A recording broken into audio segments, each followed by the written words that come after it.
इससे पहले वाले लेक्चर में हम लोग सेक्वेंस और सीरीज को कवर कर लिए हैं। इसमें हम लोग अरिथमेटिक प्रोग्रेशन को कवर करेंगे। ये हमारा सेकंड लेक्चर होने वाला है। चलिए फिर हम लोग अरिथमेटिक प्रोग्रेशन को कवर करते हैं। अरिथमेटिक प्रोग्रेशन को ही एपी बोलते हैं। एपी का फुल फॉर्म ही अरिथमेटिक प्रोग्रेशन है, यानी कि AP stand for arithmetic progression, ऐसा कर सकते हैं, ऐसे ही होता है। चलिए फिर हम एपी देखते हैं कि AP is a sequence whose terms differ by a fixed number and that fixed number is known as common difference। सबसे पहले हम अगर एपी की बात करें तो हमारा एपी जो है एक सेक्वेंस है। अब सेक्वेंस हम प्रीवियस लेक्चर में ही देखते हुए आ रहे हैं। याद नहीं तो आपको पहले प्रीवियस लेक्चर देखना पड़ेगा, तब आपको समझ में आएगा, क्योंकि हर चीज जो है ना एक दूसरे से रिलेटेड होता है। इसलिए मैं कहता हूँ ना कि चीजों को याद रखना है यार, भूलना बिल्कुल भी नहीं है। भूलने का सवाल ही नहीं होता, भूलोगे तो फिर सब मैथ से भूल जाएगी। हाँ, तो देखो, AP is a sequence। AP जो है एक sequence है whose terms differ by a fixed number and that fixed number is known as common difference। उसी fixed number को हम लोग common difference कहते हैं। यानी कि AP जो हुआ, AP जो है हमारा, यानी कि arithmetic progression एक sequence है। और sequence ऐसा sequence जिसका terms जो है ना differ कर रहा है by a fixed number, एक fixed number से differ कर रहा है, यानी कि vary कर रहा है। differ मतलब अलग अलग होता है, अलग अलग करना, अलग होना, यानी कि वेरी कर रहा है, डिफर कर रहा है बाय फिक्स नंबर। और उसी फिक्स नंबर को हम लोग कॉमन डिफरेंस कहते हैं एपी में। तो हम यहाँ पे देखेंगे कि एक सवाल आ जाता है कि भाई कॉमन डिफरेंस क्या है। तो कॉमन डिफरेंस एक एपी के दो टर्म के बीच का जो डिफरेंस होता है ना, वही डिफरेंस होता है कॉमन डिफरेंस। और वो सब मतलब यानी कि हर एक टर्म में सेम होता है, बाय फिक्स नंबर लिखा है ना, and that fix number is known as common difference. यहाँ लिखा है ना whose terms differ by a fix number, जो हमारा कॉमन डिफरेंस आएगा वो एक ही फिक्स नंबर होगा। वो कितना भी हो सकता है, 5 हो सकता है, 7 हो सकता है, 10 हो सकता है, 20 हो सकता है, 50 हो सकता है, कुछ भी हो सकता है, मतलब वो यूनिक होगा। AP is a sequence. AP हमारा पहले वो सेक्वेंस है, तो कैसा सेक्वेंस है, मैं इसको इन केस अगर सेक्वेंस कोई भूल गया ना, तो पहले उसके लिए मैं एक सेक्वेंस को एक्सप्लेन करता हूँ कि सेक्वेंस क्या होता है। तो जैसे कि हमने प्रीवियस लेक्चर में देखा था कि सेक्वेंस जो है ना, सेक्वेंस इज अ कंटिन्यूएशन और सक्सेशन ऑफ टर्म्स। कंटिन्यूएशन क्या मतलब होता है ना कि कोई चीज चलती लगातार चलता रहा है, कंटिन्यू कंटिन्यू कर रहा है, तो उसके कंटिन्यू करने के प्रोसेस को हम कंटिन्यूएशन कहते हैं। और सक्सेशन यहाँ भी वही है कि मतलब आगे बढ़ रहा है। देखो, सक्सेशन से जो है ना एक कंफ्यूजन हो सकता है कि सक्सेशन ऐसा कि मतलब 2 3 5 7, किसी के दिमाग में आ सकता है ना कि भाई ये हमेशा बढ़ेगा घटेगा नहीं। तो ऐसा कुछ नहीं है यहाँ पे। सक्सेशन तो हो रहा है, पर टर्म्स का सक्सेशन हो रहा है। ऐसा नहीं कि नंबर बढ़ता जाएगा या घटता जाएगा, ऐसा कुछ भी नहीं है। यहाँ टर्म्स का सक्सेशन हो रहा है। इसीलिए मैंने यहाँ पे इस चीज को क्लेरिफाई करने के लिए एग्जाम्पल लिया है कि जैसे कि देखो, मान लो कि ये 7 है, 5 मान लो क्या है, 7 है, 5 है, 3 है, 1 है, -1 है, -1 है, -3 है। तो ये जो है हमारा एक सेक्वेंस है। यहाँ पे जो है सक्सेशन ऑफ टर्म्स हो रहा है, कंटिन्यूएशन ऑफ टर्म्स है। और वो जो है हर एक टर्म जो है यानी कि 2 से कम होता जा रहा है, तो ये हमारा सेक्वेंस तो है। लेकिन यहाँ पे जो है ना सक्सेशन वर्ड को क्लेरिफाई करने के लिए मैंने ये एग्जांपल लिया है कि किसी के दिमाग में ऐसा ना आ जाए कि सक्सेशन के मतलब कोई हो सकता है ना कि ये सोच ले कि भाई टर्म जो है हमेशा इंक्रीज ही करेगा, जैसे कि ये वाला है 1 4 9 16 25 36। ये भी एक सेक्वेंस है, पर ये अरिथमेटिक प्रोग्रेशन नहीं है। क्यों नहीं वो मैं बताऊंगा अभी। तो सब ये तो पहले हमारा जो है 1 4 9 16 25 36, ये सक्सेशन ऑफ टर्म्स है, कंटिन्यूएशन ऑफ टर्म है। तो हमारा सक्सेशन में क्या कहता है, सेक्वेंस में क्या कहता है कि सेक्वेंस यानी कि इट इज, ये sequence is यानी कि सेक्शन को मैं it से लिख रहा हूँ। It is a continuation or succession of terms by following some rule or law। तो कंटिन्यूएशन और सक्सेशन टर्म्स का होगा, टर्म्स का कंटिन्यूएशन होगा, टर्म्स का सक्सेशन होगा सेक्वेंस में, लेकिन वो जो है किसी रूल या किसी लॉ को फॉलो करते हुए।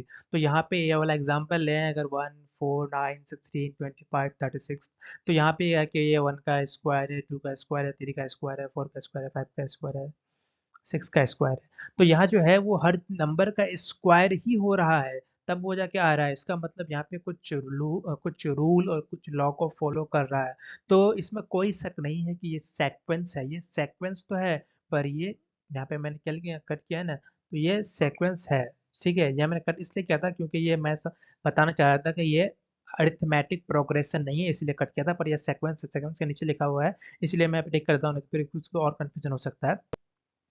तो यहाँ पे ये सीक्वेंस है पर ये अरिथमेटिक प्रोग्रेशन नहीं है।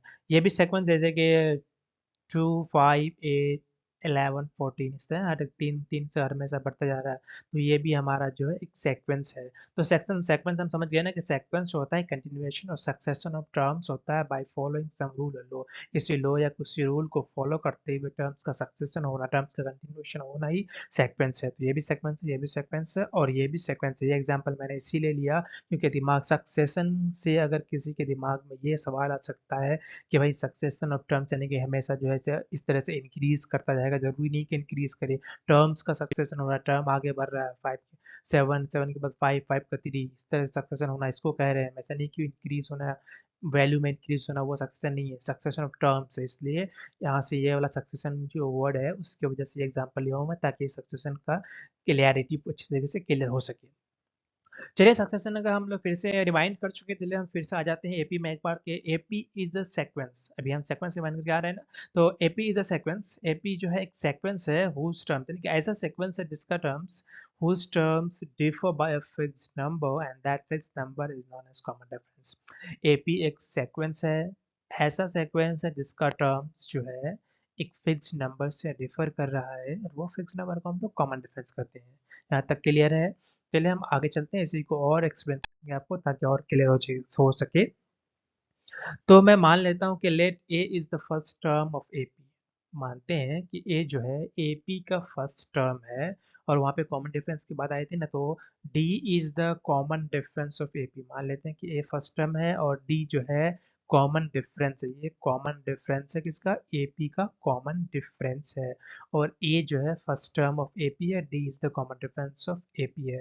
Then in that case AP is defined. तो ऐसे केस में एपी कैसे डिफाइंड होगा उसी को समझते हैं। तो एपी इज इक्वल टू हो जाएगा, ए फर्स्ट टर्म एपी का हो गया और ए प्लस डी कर दिया मैंने, क्योंकि एपी में जो था वहाँ पर कि हर एक टर्म जो है ना डी से डिफर कर रहा था। तो यहाँ पे ए है, यहाँ पे ए प्लस करेंगे तब से इससे दोनों के बीच में डी का डिफरेंस आएगा। और ये टर्म के बीच में भी डी का डिफरेंस होना चाहिए, क्योंकि ये अरिथमेटिक पर्सन तभी बनेगा जब दोनों कंटिन्यूस टर्म के बीच में एक कॉमन डिफरेंस होगा। तो यहाँ पे 1 डी लिया था, यहाँ पे 2 डी कर दिया। यहाँ पे और ये टर्म के बीच में भी डिफरेंस होना चाहिए। तो यहाँ पे ए सेम रखा हूँ, यहाँ पे प्लस 3 डी कर दिया, यहाँ पे 2 डी था। अब दोनों को सब्ट्रैक्ट करेंगे तो डी आएगा। उसी तरह से कंटिन्यूएशन चल के साथ ये आखिरी टर्म जो होगा, यहाँ पे एन की जगह में कुछ भी हो सकता है, तो ये हो जाएगा ए फर्स्ट टर्म और ये प्लस n-1 डी आ जाएगा। तो यहाँ पे n-1 क्यों किए हैं, तो इसको समझो। पहले देखो, पहले दूसरे टर्म में जो है सिंगल 1 है, तीसरे टर्म में 2 डी है, यानी कि ये थर्ड टर्म है, टर्म थर्ड है और 2 डी है।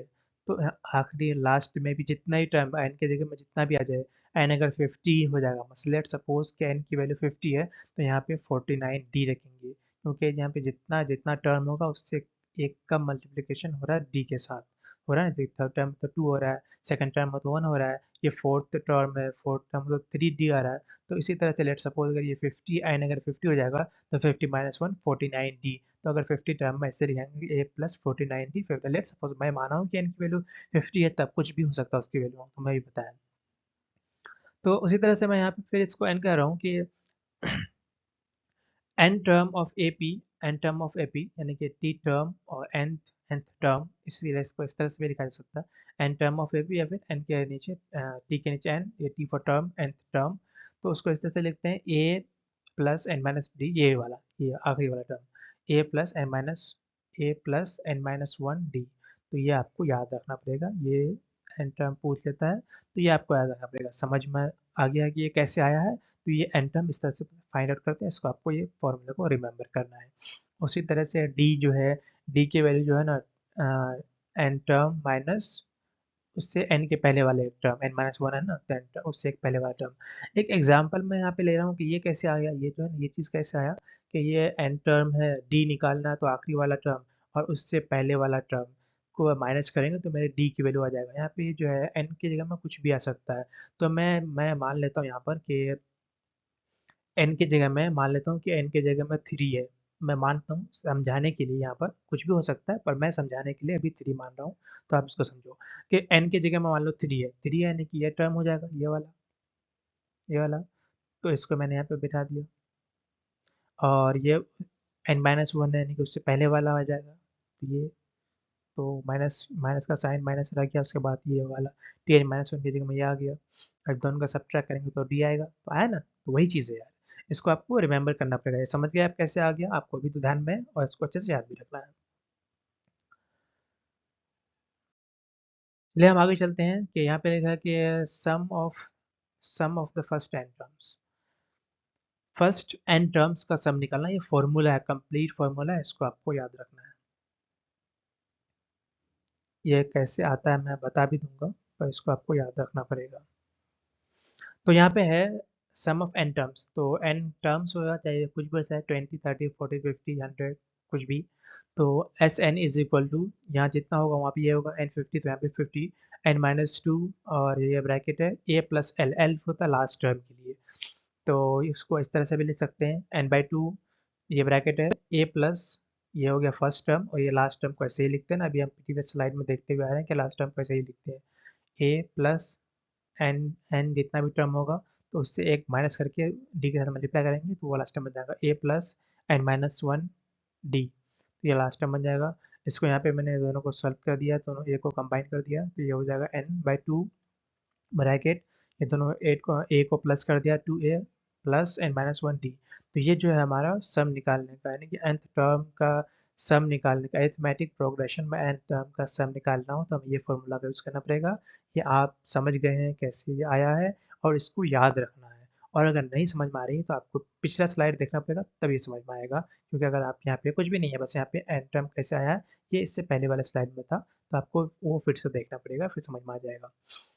क्योंकि ये फॉर्मूला है, इसको आपको ये समझ में आएगा तो पूरा फॉर्मूला समझ में आएगा। तो इसमें ज़्यादा कुछ समझाने की नहीं, आपको समझ में नहीं आता तो पीडीएफ सेलेक्ट फिर से देखिए।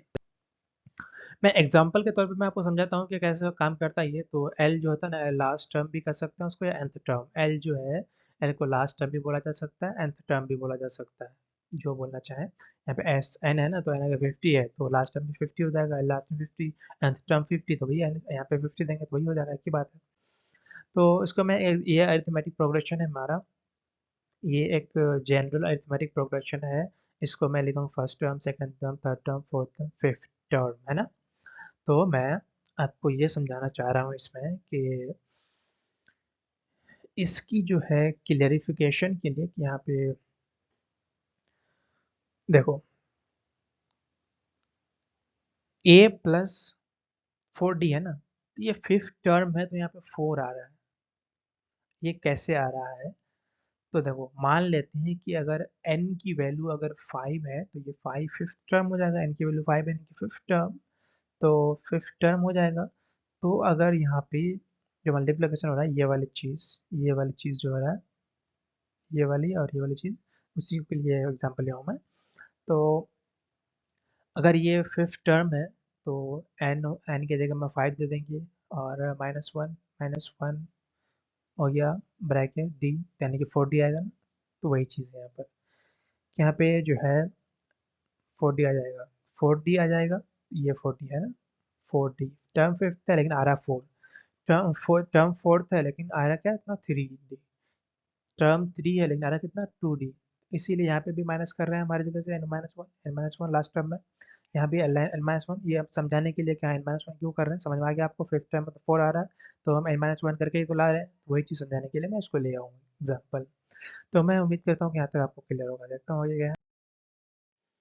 एक ये चीज़ है कि अगर nth टर्म निकालना है ना, तो ऐसे भी निकाला जा सकता है कि ये nth टर्म हो जाएगा, पूरा टर्म को जोड़ देंगे आप, और लास्ट टर्म को छोड़ के फिर सम निकालेंगे और दोनों सम का माइनस करेंगे तो हमारा ये nth टर्म निकल जाएगा। ये nth टर्म है, ठीक है। ये पहले मैंने सम ऑफ n टर्म्स है, और ये है सम ऑफ n-1 टर्म्स, यानी कि अगर मान लेते हैं कि n की, लेट सपोज करो कि n की वैल्यू अगर 5 है तो पाँचों पाँचों टर्म का सम, और यहाँ पे n-1 यानी कि 4 टर्म हो जाएगा, तो फिर चारों टर्म का सम। उसी को मैं एक सिंपल सा एग्जांपल लिया हूँ ताकि आपको ये चीज़ें समझ में आ जाए कि ये हाँ ऐसे ही काम कैसे काम करती है। तो बाकी आपको यहाँ पे अगर कुछ कॉम्प्लिकेटेड भी अगर अरिथमेटिक प्रोग्रेशन रहेगा ना, तो वहाँ पे आपको दिमाग लगाने की ज़रूरत नहीं पड़ेगी, बस इतना समझ में आ जाएगा कि हाँ ये ऐसे काम करता है, बस उसी चीज़ को मैं समझाने के लिए एग्जाम्पल ले रहा हूँ। तो ये अरिथमेटिक में ये हमारा एक एपी है, एपी है कि सिंपल सा एपी है, 2 4 6 8 10 है ना। तो मान लेते हैं कि सबसे हमारा फिफ्थ टर्म यानी कि 5 टर्म है इसमें, पाँचों टर्म का अगर हम सम निकालेंगे ना तो 30 होगा हमारा। और यहाँ जो है ये सम ऑफ एन टर्म्स, 5 टर्म में सबका निकाल लिए, n-1 है यानी कि एक को छोड़ देना पड़ेगा। तो अब मैं 4 टर्म्स का सम ले रहा हूँ। तो 4 टर्म्स का सम 20 आ जाएगा। 20 आने के बाद जो है यहाँ पे फिर वही सारी चीज़ों को पुट करेंगे, टी एन फिफ्थ टर्म हो जाएगा, एन फाइव 5 टर्म है इसलिए 5 लिखा हूँ। तो ये सम 30 5 टर्म का, और 4 टर्म का सम 20, 30 - 20 10 हो जाएगा। ये हो जाएगा आंसर हमारा फिफ्थ टर्म। तो यहीं पर है। इसके आगे जो है हम जो है इसके आगे वाले लेक्चर में प्रॉपर्टीज ऑफ अरिथमेटिक प्रोग्रेशन को देखेंगे। तो आप चैनल को सब्सक्राइब कर लीजिए ताकि आपको पता चल जाएगा कि जब भी अपलोड होगा तो नोटिफिकेशन मिल जाएगा आपको। साथ में बेल आइकन भी प्रेस कर लीजिएगा ताकि नोटिफिकेशन मिल जाए आपको।